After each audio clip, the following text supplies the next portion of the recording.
Olá, muito boa noite a você que nos acompanha aqui na Record News Santa Catarina. Seja muito bem-vindo à nossa Conexão ND de hoje, dessa quarta-feira. Aliás, a gente vai falar de um assunto aqui que acho que interessa a todo mundo. Acho não, tenho certeza, interessa a todo mundo, principalmente agora nesse verãozão, né? Que muita gente vai para a praia, acaba não se cuidando muito com a saúde de forma geral, mas principalmente com a saúde dos olhos. Exatamente. Você já parou para pensar que se você, por exemplo, está lendo ali na sua cadeira de sol e tal, você sabe o que pode acontecer com a sua visão se você lê sem o auxílio de um óculos, por exemplo? Existem várias outras doenças, também tem muita inovação na área tecnológica para oftalmologia aqui em Santa Catarina, no Brasil inteiro também, e que a gente vai conversar agora, tendo o prazer de conversar com o presidente da Sociedade Catarinense de Oftalmologia, Dr. Ayrton Ramos, que já está aqui com a gente. Muito boa noite, doutor Ayrton, tudo bem? Boa noite, Alexandre. Obrigado pelo convite. É um prazer estar aqui. Maravilha, a gente que agradece, né, trazendo seus conhecimentos para cá, porque agora nesse início aí de verão, praticamente, estamos começando o verão ainda, né? E muita gente ainda questiona, fica falando, ah, não, mas eu uso óculos escuros, mas às vezes comprou lá de um lugar que não é muito, né, propício para isso. É realmente perigoso as pessoas ficarem ainda expostos, né, com os olhos à luz solar? Sim, é perigoso. A gente sabe que os raios ultravioletas, eles causam danos nos olhos, desde a parte externa do olho, na córnea, na conjuntiva, mas também no fundo do olho. Inclusive, pessoas que trabalham muito expostos ao sol podem ter catarata. A catarata, ela é a lente, é uma lente que está dentro do olho, que ela está opaca. A incidência solar por muito tempo leva a catarata. Então é importante que as pessoas usem óculos, mas não pode ser só óculos escuro. Tem que ser um óculos escuro, sim, mas que tenha o bloqueio dos raios UVA e UVB. Tá? Esses óculos eles podem ser adquiridos em casas de óticas, né? Mas é importante que quando adquirir esse óculos, a pessoa tem que ter certeza que existe esse filtro de bloqueio. E como é que a gente tem essa certeza? Nas óticas tem um aparelho, grande parte delas tem, que mostra exatamente quanto aquela lente está bloqueando o raio ultravioleta. Tá? E a gente às vezes surpreende com lentes de nome, de renome, que você coloca lá e às vezes não tem 100%. Para melhor segurança tem que ter 100% de bloqueio. Sem dúvida. Né? Aí você consegue. Aí você consegue ir para a praia com tranquilidade, você sabe que o teu olho, os teus olhos, a tua visão está protegida. Entendi. Agora, é interessante a gente entender também, o doutor vai explicar isso para a gente, que muito dessa exposição pode causar, na verdade, várias doenças, né, nos olhos. A gente sabe de algumas apenas, né? Você tem a miopia, estrabismo, astigmatismo, tem o glaucoma também, que daqui a pouco a gente vai falar mais. Mas que outros tipos de doença? Pode causar câncer também? Você fala exposição de sol? Isso, sim, pode causar, tá? Porque a exposição, como a pele fica exposta, se você não usar o protetor solar, você pode ter câncer de pele. No olho também. Essa parte branca do olho, chamada conjuntiva, chamada esclera, ela também é exposta ao sol, né? Então, ela pode sim ter ali câncer, né? Câncer de conjuntiva, câncer de íris, tá? Existe. Isso, o câncer de conjuntiva é muito relacionado ao raio UVA-UVB, tá? Mas existe no olho outros tipos de câncer que não são muito relacionados à própria exposição solar, né? Mas no olho é importante falar também que existe o melanoma.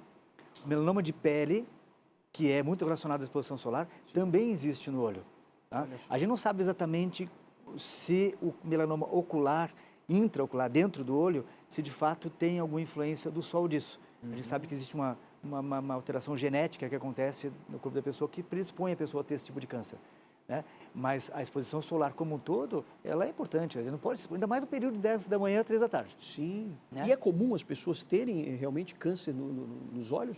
Não é comum, mas também não é raro. Eu vejo pelo menos um paciente ao ano que tem câncer no fundo do olho. E geralmente o câncer é melanoma. Existem outros tumores benignos, tipo hemangioma, que é uma doença que dá na retina, dá na coroide, que existe. Eu vejo muito paciente assim, mas não é tão comum, mas não é raro. Entendi. E o tratamento tem que fazer também com quimioterapia ou tem cirurgia também para isso? O melanoma, dependendo do tamanho dele, sim, é possível tratar. Tá? Quando o tumor é pequeno, a gente pode fazer tratamento com laser. Sim. Se o tumor é médio, você consegue fazer um tratamento chamado braquiterapia, que é uma placa de iodo, tá? que é feita uma cirurgia colocado na região do tumor por fora do olho. Sim. Aliás, tocando o olho. Sim. Né? Bem na região do tumor. E aquela radiação ionizante, ela mata o tumor. Agora, se o tumor é muito grande e você não consegue mais fazer nem o laser, nem a bracterapia, aí, às vezes, a única solução é, de fato, fazer uma enucleação, que é a retirada do globo ocular. A retirada do globo ocular. E aí se coloca aquela prótese, né? Aí se coloca uma prótese. Tem uma prótese também. Mas aí a pessoa não consegue mais enxergar. Não tem mais visão. Não tem... Mas você tem que primeiro preservar a vida, né? Porque Sim. é um tumor maligno que pode se espalhar da metástase para o fígado, para os pulmões. Da mesma forma como acontece com qualquer outro órgão. Qualquer outro órgão. E por isso que a gente sempre fala que as pessoas precisam consultar o médico oftalmologista com frequência. Porque às vezes esse câncer está ali e a pessoa não percebe, não tem sintoma. Como o glaucoma, por exemplo, que é uma doença mais benigna em relação ao câncer, mas é uma doença que leva à cegueira. E quando a pessoa vai no médico, a gente faz o exame oftalmológico e a gente dilata a pupila e vê o fundo de olho. E, às vezes uma pintinha que não é nada, que pode se tornar, pode ser tratada naquele início e acaba preservando a visão, preservando o olho. Por isso a importância das pessoas irem no médico oftalmologista pelo menos uma vez ao ano, principalmente depois dos 40 anos. Todas as pessoas têm que ir, mas depois dos 40 anos é importante uma vez ao ano. Uma vez ao ano, para poder prevenir mesmo. Prevenir Evitar não só qualquer... o melanoma, mas como várias outras doenças oftalmológicas. Entendi. Agora, assim, ó, os oftalmologistas sempre orientam, claro, essa questão do uso, né, dos óculos escuros e tal, a gente já falou disso. Agora, não é só o óculos escuro ou só uma lente, né, para corrigir miopia e tal, você precisa cuidar dos olhos corretamente. Uma das coisas é você ir uma vez por ano, como o senhor está falando e tal. Só que, às vezes, também eu vejo que os exames que são feitos por clínicas, enfim, hospitais, de uma forma geral, muitas vezes não fazem todos os tipos de exame que são necessários para poder evitar qualquer tipo de doença nos olhos. Um exame simples, por exemplo, não sei se é simples, né? O senhor pode dizer, do fundo do olho, ele pode realmente dar uma visão geral até da saúde que a pessoa tem em outras partes do corpo? Isso é de extrema importância. A oftalmologia, ela é uma especialidade médica sui generis nesse sentido. Por quê? Porque a gente consegue, muitas vezes, diagnosticar doenças sistêmicas do corpo com o exame dos olhos. Por exemplo, existe uma doença chamada doença de Wilson, que é uma doença que ela faz o acúmulo de cobre no fígado. Tá? E essa doença, o primeiro sintoma dela é um anel na córnea, chamado anel de Kaiser-Fleischer, que a gente não consegue ver olho nu, mas no exame oftalmológico a gente consegue ver. Puxa. Outras doenças, por exemplo, doenças reumatológicas, espondilite anquilosante, artrite reumatoide e outras doenças, muitas vezes o primeiro sintoma dessas doenças reumatológicas sistêmicas acontece no olho, uma uveíte. A gente consegue ver no exame uma inflamação dentro do olho chamada uveíte, que a gente diz, olha, reumatologista, investiga esse caso desse paciente aqui, porque provavelmente ele tem uma doença reumatológica. Você pode indicar até para outros médicos para já tratarem por causa dos olhos. Porque a gente viu no exame oftalmológico uma doença que não é especificamente do olho, mas que ela é no olho, mas é uma causa sistêmica. E que tipo de exame é esse, doutor, que a gente pode fazer? É um exame relativamente simples, qualquer médico oftalmologista faz. Né? Depois do exame da visão, da pressão do olho, se dilata a pupila, tem um equipamento especial chamado oftalmoscópio, que pode ser direto ou indireto, e a gente com a pupila dilatada, você consegue ver o fundo de olho. Aí se existe algum problema lá no fundo, aí você pode lançar mão de um exame de retinografia, um exame de tomografia, de coerência óptica, não é radiológica, mas ele faz cortes na retina, angiografia fluorescente, ele faz um contraste na veia, e esse contraste sobe e mostra todas as alterações na retina, né? Inclusive é interessante esse exame, que a gente consegue ver a microcirculação, porque a gente tem no organismo a aorta, que é uma circulação grande, a artéria aorta, tem as artérias e veias médias, e tem as pequenas e as micro. Né? E a microcirculação no fundo do olho, a gente consegue ver, na verdade, no fundo de olho, é o único lugar do organismo onde você consegue ver as artérias e veias. Puxa. Aqui na pele você consegue ver através da pele que ela está ali. Sim. Mas no fundo do olho você consegue de fato ver, inclusive a coluna sanguínea, a parede das arteríolas, a coluna sanguínea, como é a distribuição dessa circulação no fundo de olho, que reflete o quê? A circulação do corpo todo. Então eu consigo ver se o paciente tem, por exemplo, o colesterol elevado, se ele tem uma aterosclerose, se ele tem uma hipertensão arterial sistêmica, que é a pressão alta, associada a esse problema.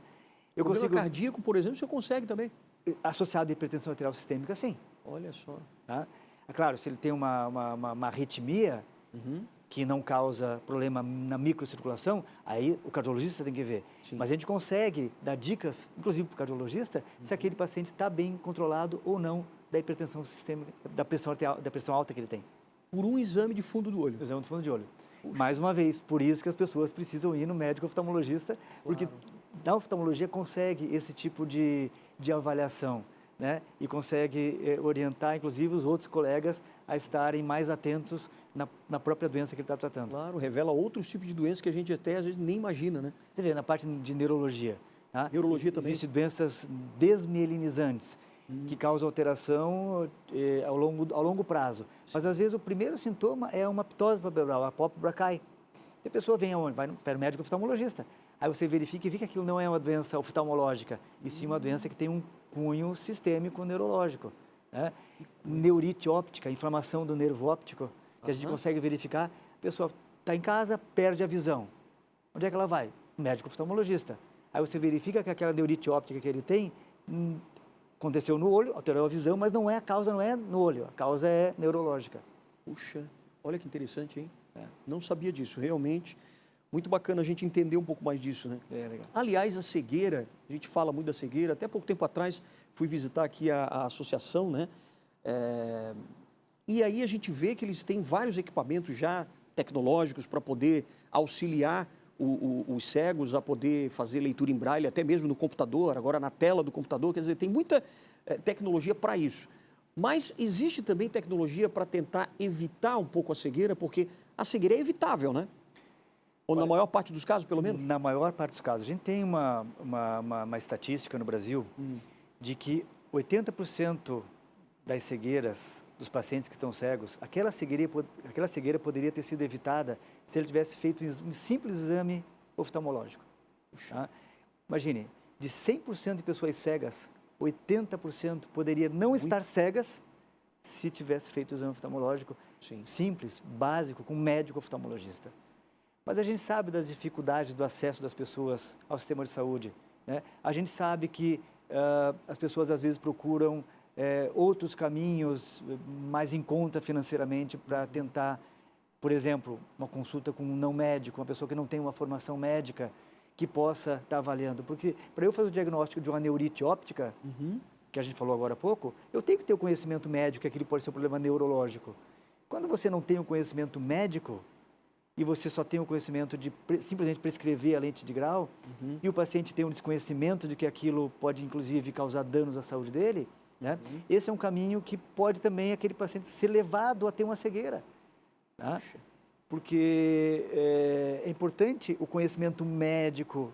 Eu sou um médico oftalmologista, né? O médico faz 6 anos de faculdade de medicina, 3 anos de residência médica, faz mais 2 anos de fellowship, que é uma especialização para fazer uma subespecialização, no meu caso.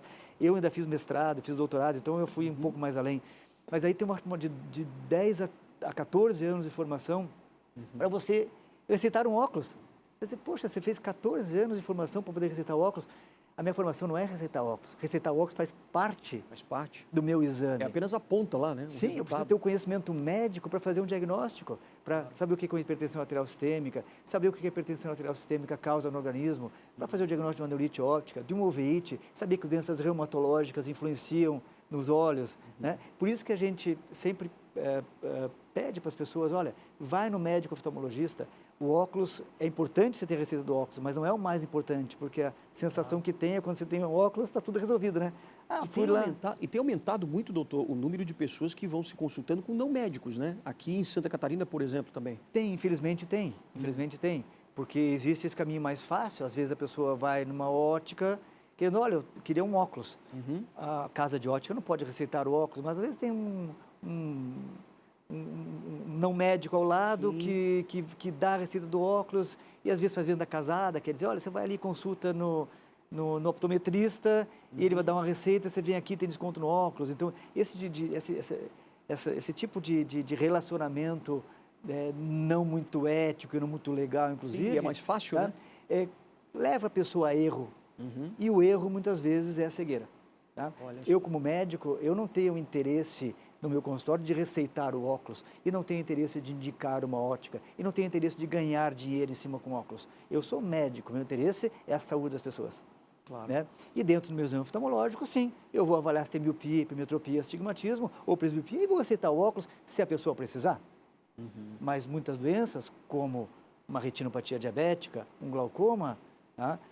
A receita do óculos pode dar uma sensação inicial de que aquele óculos está resolvendo. Mas, na verdade, o que está acontecendo, a pessoa está atrasando o seu diagnóstico e atrasando o seu tratamento. Aí, chega no ponto de 80% de pessoas que poderiam não ter essa cegueira. Exato. Né? E é um número estrondoso, né? Absurdo. Absurdo. A gente faz campanhas, assim, nós estamos aqui conversando, já alertar as pessoas sobre isso. Sim. Nós fazemos várias campanhas no estado todo, no Brasil inteiro, com o Conselho Brasileiro de Oftalmologia, justamente para alertar as pessoas a fazer uma consulta com o médico, ir no médico oftalmologista. Né? A gente sabe, mais uma vez, a dificuldade de acesso, mas nós fazemos campanhas de saúde, retinopatia diabética. Acabamos de fazer uma campanha agora, um mês atrás, sobre diabetes, né? A importância do cuidado do diabetes, da retinopatia diabética. A gente faz isso no Brasil inteiro. Campanhas de catarata, projeto de cirurgia de catarata, né? Projeto de cirurgia, de exame para receita de óculos. Né? Nós, oftalmologistas, estamos ao lado da sociedade. Nós temos o nosso dever social. E o dever social é justamente esse. Nosso objetivo é levar saúde de qualidade às pessoas que mais precisam. Com certeza. Agora, tem uma outra coisa, a gente estava conversando aqui um pouco, antes, né, do programa começar, falando, por exemplo, daquelas pessoas que vira e mexe e começam a coçar os olhos muito, né, e as pessoas não se dão conta, ficam coçando muito, aperta lá o olho. Isso também pode causar um sério dano para a visão, né? Pode. Existe uma doença chamada ceratocone. Ceratocone. Ceratocone. Cerato é córnea. Córnea é a lente mais importante do olho, que tem maior, a parte da frente, na frente da íris. Sim. Tá? E ela é uma lente que ela não tem vaso sanguíneo, por isso que ela é transparente. Sim. E é a lente mais importante do olho, e depois é o cristalino, que é a segunda lente interna. Né? E se a pessoa coça o olho, ela tem uma conjuntivite alérgica crônica, sabe que a alergia é muito comum nos dias de hoje, né? Sim. Antigamente as pessoas sofriam com o problema de vermes, né? É verdade. Hoje em dia ninguém mais tem vermes. É verdade. Mas as pessoas têm muita alergia. Né? Dizem que ao longo dos anos a higiene melhorou muito nas pessoas, né? Como um todo. Né? Inclusive, a expectativa de vida melhorou por causa disso. Sem dúvida. Claro. A importância da higiene. Então, hoje em dia não se tem tanto mais vermes, mas se tem alergias. E tudo. Rinite alérgica, bronquite, asma, conjuntivite alérgica, alergia de pele, alergia à alimentação. Né? Então, alergia é uma coisa muito comum. Acho que de cada 10 pessoas, 9 têm alergia hoje em dia. É verdade. Tá? E no olho também existe a conjuntivite alérgica. E ela pode ser tratada. Só que às vezes a pessoa não sabe. E o que acontece? A tendência é coçar. E esse ato do coçar os olhos violentamente, eu diria, porque as pessoas às vezes coçam mesmo. Sim, que apertam, né? Aperta, causa o ceratocone. E o ceratocone altera o grau. O que seria o ceratocone? É um cone. É um cone mesmo? Imagina uma bola de futebol. Sim. Você corta a bola pela metade. Ela é uma esfera. Sim. Uma meia esfera. O cone, o que acontece? Ela vira uma bola de futebol americano. Olha só. Não é uma bola de futebol, é uma bola de futebol americano. Ela fica com o cone. Tá? Aquilo afeta a visão. No início, o óculos resolve. Quando o cone começa a aumentar pela coceira, tá? Se adapta a lente de contato, especial para essa doença. Mas chega um momento que nem a lente de contato não resolve. Tem que operar ou, eventualmente, até transplante de córnea nesses pacientes. Chama transplante também. Aí precisa de um doador para fazer uma adoação desse transplante e tal. Para você ver como é importante. E uma orientação básica para as pessoas é, não coce seus olhos. A gente costuma dizer o seguinte, quando for coçar o olho, coce com o cotovelo.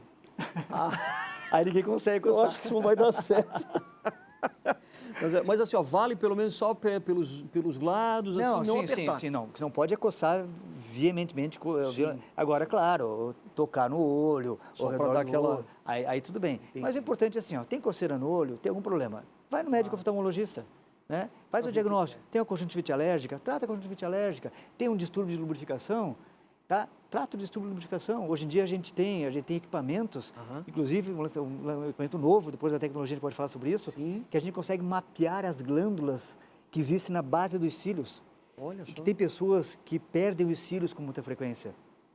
E tem pessoas que têm inflamação, tem aquela pálpebra vermelha, tem olho vermelho. Então, essa questão de muita tecnologia, a gente sabe que as coisas estão avançando cada vez mais e o doutor tem várias novidades aqui para contar para a gente nessa área da oftalmologia. Então, não sai daí que a gente volta com o avanço da tecnologia também aqui em Santa Catarina. Voltamos já já.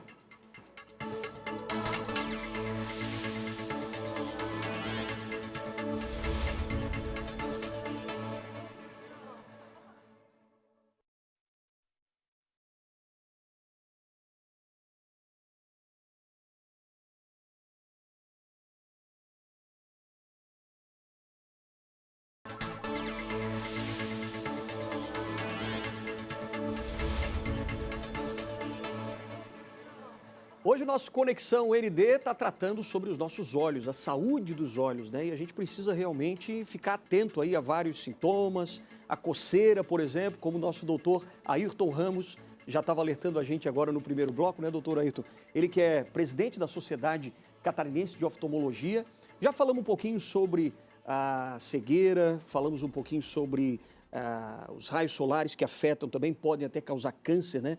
Mas eu queria saber de algumas doenças que ainda podem levar à cegueira, porque que existem várias, né? Sabe que o olho, apesar de ser um órgão pequeno, né, mais de 3.000 doenças afetam os olhos. 3.000 doenças? 3.000 doenças conhecidas, fora as doenças não conhecidas.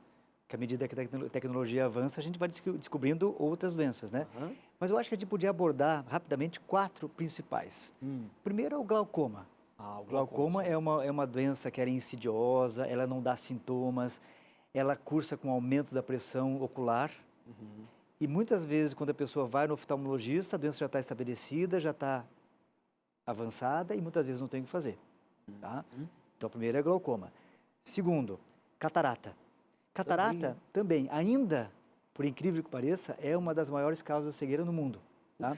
Apesar da gente operar muita catarata, fazer campanha de catarata, ainda é uma das grandes causas de cegueira. Mas por quê? As pessoas deixam e acabam não tratando a catarata? É porque também ela é insidiosa e ela vai tirando visão muito devagar. Tá? E chega um momento que a pessoa está sem visão e não sabe. Só que a catarata é uma cegueira reversível. A gente opera e resolve, diferente do glaucoma. O glaucoma, se ele avançou, se ele causou danos no nervo, é irreversível. Catarata não. Apesar da gente sempre preferir, hoje em dia, operar uma catarata um pouco mais precoce, do que deixar a catarata ficar tão avançada, tá? É uma cegueira que a gente chama reversível. Você vai lá, opera a catarata, se não tiver nenhum outro problema, a pessoa volta a enxergar. Tá? Uma outra doença, degeneração macular relacionada à idade. É uma degeneração na retina, que é muito comum no primeiro mundo, muito comum em pessoas de ascendência europeia, pessoas brancas. Tá? É uma degeneração que acontece na retina, na área central. Ela não causa uma cegueira total, mas ela tira a visão central. A pessoa não consegue ler, não consegue conhecer uma pessoa. Ela consegue, às vezes, caminhar com a visão periférica, mas não consegue ter visão central. Porque a gente tem 2 tipos de visão, né? A visão central de reconhecer uma pessoa, ver os detalhes do rosto de uma pessoa, e a periférica, tá? Eu estou vendo você aqui, estou vendo a placa. Eu vejo o teu rosto, mas eu não sei o que está escrito aqui. Eu não sei que eu pegue a minha visão central e olho para lá. Está escrito conexão. Então, essa degeneração, ela tira a visão central. Puxa. Né? A outra doença é a retinopatia diabética. Tá? Retinopatia diabética. Retinopatia diabética. É uma doença relacionada ao diabetes. Né? Muitas vezes o diabético não controla bem a seu diabetes. É uma doença também que acontece nos olhos, na retina, e é uma doença insidiosa também. Insidiosa, o que é? A doença vai acontecendo e a pessoa não vai percebendo vai que tem. avançando devagar, né? Se a gente consegue pegar precocemente, tratar precocemente, a gente faz o tratamento com laser ou mesmo com cirurgia, consegue resolver, mas às vezes os pacientes já chegam com alteração da visão e às vezes se examina e às vezes não tem o que fazer. Então essas 4 doenças, eu diria que são as doenças principais e que têm que ser tomadas em conta. E como é que elas evoluem, doutor? Tem um fator genético também? Algumas sim. O glaucoma é muito mais relacionado a pessoas negras. Pessoas negras têm uma incidência maior de glaucoma. É mesmo? Não sabia disso. E tem uma hereditariedade nisso também. Não é todo o negro ou negra que vai ter o glaucoma. Mas se tem na família, é importante ficar ligado, porque a incidência é maior em negros. Já a degeneração macular da idade é mais em brancos que a origem europeia. Né? E sempre existe também um fator hereditário. Mas nenhuma doença, tanto do corpo quanto dos olhos, ela acontece de uma hora para outra, a não ser um acidente. Né? Existe um fator predisponente que a gente chama. Né? E esse fator predisponente tem que ser avaliado. Ele só pode ser avaliado numa boa consulta médica. Claro. Né? Por isso que o senhor fala uma vez por ano, pelo menos, a partir dos 40 anos, né? Sim. Seria E não as pessoas só no médico oftalmologista, em qualquer médico, né? Sim. Em qualquer médico. Você consegue evitar infarto indo no cardiologista. Né? Sendo orientado. Se você não vai, não sabe. Sem dúvida, sem dúvida. Agora, dentro disso, doutor, dá para a gente falar que a tecnologia, e a gente sabe que a tecnologia avança cada vez mais rápido, né? Na oftalmologia isso está acontecendo também, quer dizer, até para tentar evitar cegueira ou devolver até uma visão para aquela pessoa que tem uma baixíssima visão? Sabe que a oftalmologia foi uma das primeiras especialidades, na verdade, a primeira especialidade é utilizar o laser para tratamento de doenças. É mesmo? Lá nos anos 60. Puxa, Foi a primeira 60 especialidade, ainda. anos 60. Né? E a partir dali, a partir da Segunda Guerra Mundial, que pela parte da guerra, muita tecnologia iniciou-se naquela época. Inclusive a cirurgia de catarata com lente intraocular. Isso foi em 1949, né? Então a oftalmologia sempre esteve na vanguarda da tecnologia, né? E eu diria o seguinte, enquanto nós estamos aqui conversando, já estamos atrasados no que tem de tecnologia, porque é uma coisa fantástica, né, o que acontece. Dia a dia existem novas tecnologias, novas técnicas de tratamento, né, novos equipamentos sendo lançados justamente para tratar os pacientes que têm problema de visão. Então, o que a gente já tem, por exemplo, em Santa Catarina de novidade aí no tratamento da visão? Nós temos várias coisas. Várias. Tá? Vamos lá. A primeira coisa que a gente tem, que começou a usar esse ano, é o que eu estava falando agora há pouco. Existe uma doença chamada disfunção nas glândulas meibômios, que a pessoa às vezes tem ardência, coceira e dor nos olhos. Ela acha que é uma conjuntivite, ou que é simplesmente uma secura nos olhos. Mas com essa tecnologia chamada LipScan, é um aparelho que a gente consegue, na análise da pálpebra das pessoas, verificar como é que estão as glândulas. E essas glândulas, elas produzem um óleo, porque a lágrima da gente ela tem pelo menos 2 componentes. A água que vem da glândula lacrimal e esse óleo que vem dessas glândulas. Existem outros componentes também, mas basicamente são esses 2. E esse exame, a gente consegue detectar se essas glândulas estão funcionando normalmente, se elas estão entupidas, se elas estão atróficas, elas não funcionam. E a gente consegue fazer o diagnóstico de DGM, disfunção das glândulas meibômios. E a gente consegue fazer disfunção das glândulas meibômios. Ah, certo. Que são glândulas que estão ali localizadas. Entendi. Né? E muitas vezes, isso é a causa da secura nos olhos. Ah, da secura. Aí você consegue tratar. Eu não vou tratar só com colírio, eu tenho que tratar essas glândulas também para melhorar. Aí a gente faz um tratamento chamado LipFlow, que a gente consegue instalar um kitzinho nas pálpebras e fazer ali pressão, compressão, calor local e alguns equipamentos fazem até luz pulsada. Puxa. Aí aquela glândula volta a funcionar, a lágrima está legal, usa o colírio para lubrificar e melhora o sintoma. E é coisa recente, é coisa agora de 2021. 2021 que chegou essa... Já está aqui já em Santa está Catarina? aqui funcionando. Tá? Que legal. Outra coisa muito interessante, cirurgia de catarata. Certo. Primeira cirurgia de catarata com lente intraocular foi em 1949, numa idosa de 45 anos. Aonde foi isso? Na época, na Inglaterra, na em 1949. Certo, 49. Em 1949, operaram uma catarata numa idosa de 45 anos. Caramba. Veja como mudou. Idosa de 45 anos. Idosa de 45 anos. Entendi. Primeira cirurgia de catarata no mundo com lente intraocular. Por um médico chamado Dr. Ridley. Né? E o Dr. Ridley, ele acabou desenvolvendo, junto com um óptico, uma lente que se podia, naquela época, já colocar dentro do olho. Tá? E tem uma história interessante aí, que é interessante contar, que o Dr. Ridley estava fazendo uma cirurgia de catarata e naquela época não se colocava lente dentro do olho. Aí tinha um residente acompanhando ele. E o Dr. Ridley tirou a catarata do olho do paciente e o residente olhou para ele: mas Dr. Ridley, o senhor tirou a catarata e não vai colocar nada no lugar, porque a catarata é uma lente. E o Dr. Ridley falou assim: verdade, vou desenvolver uma lente intraocular. E como ele trabalhou na Segunda Guerra Mundial, ele verificou que aquela capota dos aviões da RAF eram feitas de um material chamado PMMA. E ele verificou que quando aqueles estilhaços causavam lesões nos pilotos da RAF, inclusive nos olhos, ele viu que aquele material não causava tantos problemas de inflamação dentro do corpo dos pilotos. E ele começou a usar aquele material para fazer cirurgia de catarata.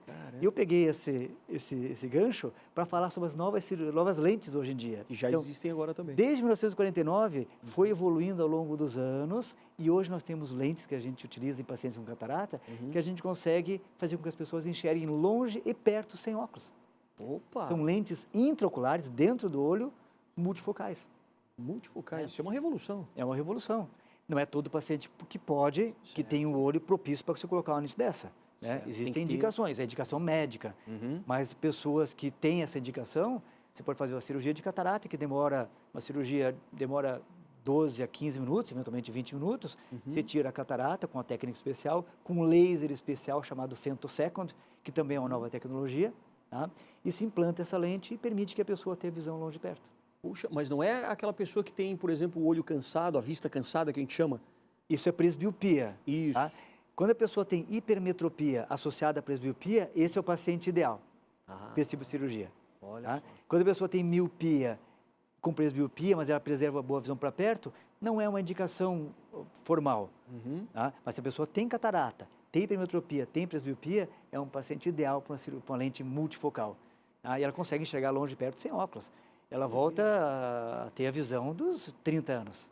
Poxa, mas isso é fantástico. E não precisa mais usar óculos, então. Não precisa mais usar óculos. Que bacana. Como eu disse, tem que ter indicação médica para isso. Sim. Você vê que nós estamos falando de tecnologia em 2021. Mas isso não começou agora, começou lá em 1949. Claro. Então a tecnologia evolui. É um lógico avanço, que né? nos anos 2000 houve um boom de tecnologia, né? Sim. A gente, nos últimos 20 anos, a gente tem muito mais tecnologia do que tinha lá atrás. E o crescimento da tecnologia, como eu te falei, nós estamos conversando aqui, já estamos atrasados. Já estamos atrasados, porque o senhor não está lendo a evolução que já está tendo Que nesse saiu momento. agora, você vai na internet Saiu ali, nos jornais da Academia Americana de Oftalmologia, do Conselho Brasileiro, você já vê novidades. Caramba. E tem alguma novidade, por exemplo? Eu lembro que eu fiz até com o senhor muito tempo atrás, 20 anos eu acho, 22 anos. A gente fez uma reconstituição com laser, não sei se é reconstituição a palavra certa, mas da retina, porque ela começa a ter uma certa degeneração, Sim. por causa da miopia, que tem um grau, às vezes, muito elevado, né? Sim. A pessoa que tem uma miopia muito elevada pode ter essa degeneração. Como é que está esse tipo de tratamento hoje? Sabe que algumas inovações para a humanidade, elas são boas. Outras inovações não são tão boas.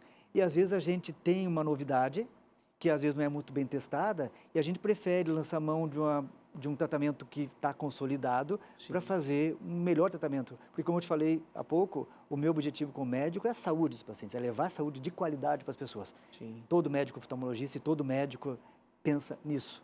Tá?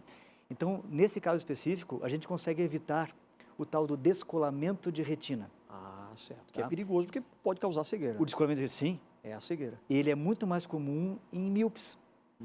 Pode acontecer qualquer pessoa, mas o míope, pelo fato de ter o olho um pouquinho mais longo, a retina um pouco mais fina e o gel do olho, o vítreo um pouco mais denso e mais tracionante, tá? Ele pode ter, pelo descolamento do vítreo, que acontece com a idade, uma tração numa área frágil, que é uma degeneração, puxar essa retina e descolar a retina. O que a gente faz com laser? A gente vai lá e faz microcauterização nessa degeneração, reduzindo bastante o risco de que a retina descole. Porque se a retina descola, aí você tem que operar. E a cirurgia de descolamento de retina é diferente da catarata. Cirurgia de catarata é uma cirurgia planejada, é uma cirurgia que você faz eletivamente. Sim. Um descolamento de retina é uma cirurgia de emergência. Certo. Então, é uma cirurgia um pouco mais trabalhosa, mais sofisticada, mais dispendiosa, inclusive financeiramente, né? E que, muitas vezes, a retina acaba não tendo a função que ela tinha anteriormente. Mas é possível, por exemplo, nessa cirurgia, você recolocar a retina? Sim, a gente pra- coloca a retina no lugar, faz o laser na parte, o endolaser na hora da cirurgia, né? Inclusive, já existe, no Brasil ainda não, mas já existe nos Estados Unidos, cirurgia robótica, para caso de descolamento de retina, para caso de retinopatia diabética. E o futuro é esse. O futuro é eu estar o paciente está no centro cirúrgico, eu estar fora do centro cirúrgico, operando e o robô fazendo a cirurgia. Para mim. Isso na oftalmologia já existe, né? Vai demorar alguns anos para acontecer, mas vai acontecer, né? E as pessoas sempre me perguntam, doutor, essa cirurgia que você vai me fazer aqui no meu olho, de catarata, vai colocar uma lente intraocular, vai me fazer enxergar longe e perto, é uma cirurgia simples, né?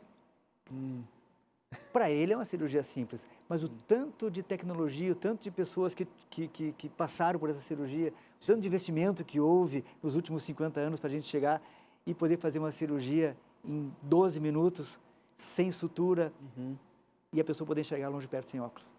Aí a pergunta que eu lhe faço agora é o seguinte, para a gente encerrar, que o nosso tempo está acabando, infelizmente, mas assim, vai chegar um momento que a tecnologia vai nos permitir não ficarmos cegos de qualquer maneira, ou ainda vai ter doenças, por exemplo, que vão superar a tecnologia? Essa pergunta é complexa, porque não depende só da tecnologia. Certo. Depende, por exemplo, do acesso das pessoas a essa tecnologia. Ah, sim. Né? E nós temos essa dificuldade.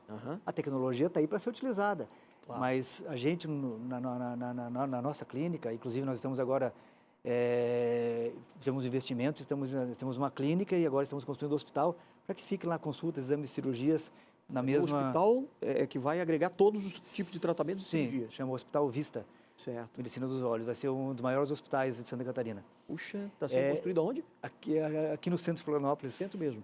Próximo ali ao NASA, ao Colégio Catarinense, por ali. Maravilha. Então, a gente está investindo em estrutura para justamente poder oferecer para as pessoas não só a tecnologia, mas tentar oferecer também o acesso, né? Então, a tecnologia está disponível e a gente está brigando muito por acesso. Porque eu gostaria, e às vezes é difícil para mim como médico e para nós como médicos, saber que a tecnologia está disponível, que é possível tratar, que é possível evitar cegueira, mas a pessoa não consegue chegar em você por um problema financeiro. Sim. Ou não tem acesso a plano de saúde, ou não tem recurso financeiro, e às vezes não tem o sistema de saúde pelo SUS para poder fazer a conexão da consulta inicial primária e da tecnologia, né?